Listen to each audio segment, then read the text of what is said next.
Hi everyone, कैसे हो? Welcome back. आज हम पढ़ेंगे साइंस। ठीक है, तो साइंस में हमारा चैप्टर रहेगा एसिड, बेस एंड साल्ट। वही अम्ल, क्षार और लवण। ठीक है, इन तीनों की परिभाषाओं से पहले हम स्टार्टिंग करेंगे सबसे पहले अम्ल से। ठीक है, अम्ल क्या होते हैं और क्षार क्या होते हैं। तो अम्ल की परिभाषा में बात करेंगे, अम्ल को इंग्लिश में एसिड कहते हैं। और वे पदार्थ जो जलीय विलयन में H+ आयन को लूज करते हैं या देते हैं, अम्ल कहलाते हैं। ठीक है, H+ आयन जो त्यागते हैं वो अम्ल कहलाते हैं।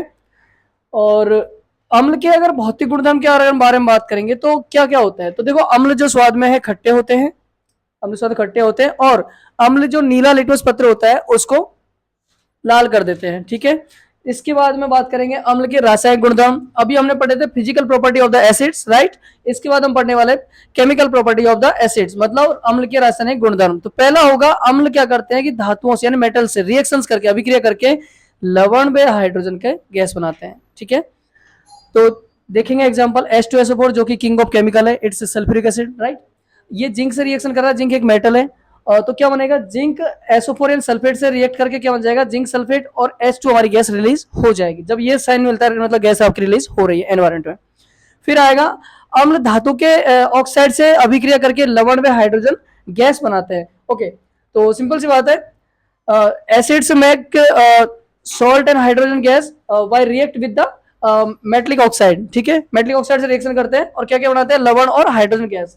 तो जैसे कि H2SO4 अगेन रिएक्ट करेगा किससे, मैग्नीशियम ऑक्साइड, मैग्नीशियम जो मेटल उसके ऑक्साइड से रिएक्शन करेगा, अभिक्रिया करेगा, और क्या बनेगा, MgSO4 से रिएक्ट करके MgSO4 बन जाएगा, मैग्नीशियम सल्फेट। और रिलीज क्या होगा, H2O, दैट इज वाटर, पानी। इसके बाद में थर्ड इसका पॉइंट रहेगा, अम्ल धातु कार्बोनेट व धातु हाइड्रोजन कार्बन से अभिक्रिया करके जल व CO2 बनाते हैं।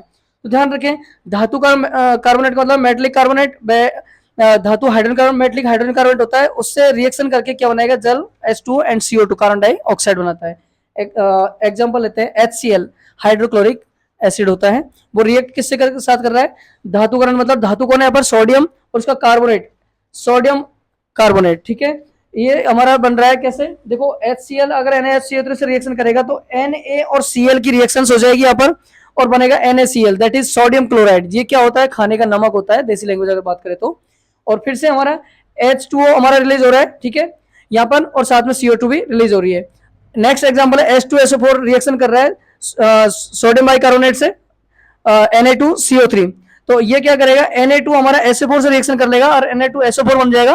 ठीक है, सोडियम बाइसल्फेट, और H2O वाटर रिलीज हो जाएगा और CO2 रिलीज हो जाएगी, जो कि हमारे पॉइंट में समझाई हुई थी। इसके बाद में एक क्वेश्चन से, खट्टे पदार्थों को धातु के बने बर्तनों में क्यों नहीं रखते, कारण बताओ। Why we put the citric element, या फिर कोई भी खट्टे पदार्थ होते हैं उनको in the vessels of metallic vessels, right. Metallic vessels में कोई भी साइट्रिक एसिड से बने या कोई भी ऐसे खट्टे पदार्थ होते हैं, उनको क्यों नहीं रखते हैं, रीजंस क्या है। तो रीजन ये है, अम्ल धातुओं से अभिक्रिया करके लवण व हाइड्रोजन गैस बनाते हैं। Acids react with the metals make the salt and the hydrogen gas, and these are very harmful for the us. ये हमारे लिए बहुत ही ज्यादा हानिकारक होते हैं, खतरनाक होते हैं, ये हमारे लिए हमारे स्वास्थ्य के लिए हानिकारक होते हैं ऑफकोर्स।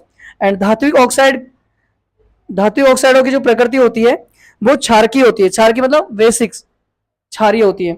और अधात्विक ऑक्साइड यानी जो नॉन मेटलिक ऑक्साइड होते हैं, उनकी प्रकृति अम्लीय होती है, यानी एसिडिक होती है। ये हमारा पॉइंट है। धात्विक ऑक्साइड यानी मेटलिक ऑक्साइड होते हैं, उनकी जो नेचर होती है कैसी होती है, बेसिक होती है, क्षारकीय होती है। और जो नॉन मेटलिक ऑक्साइड है उनकी जो नेचर होती है, प्रकृति होती है, वो कैसी होती है, अम्लीय यानी एसिडिक होती है। तो ये कुछ पॉइंट्स है हमारा चैप्टर नंबर जो साइंस का है। तीनों पॉइंट हमारे लिए इंपॉर्टेंट है, बट हमने इसमें सिर्फ और सिर्फ ज्यादातर अम्ल को ही ज्यादा पढ़ा है। इसके आगे भी हम डिटेल से पढ़ेंगे, उसके लिए बने रहे हमारे चैनल पर और नेक्स्ट वीडियो को वेट करें। Thank you so much.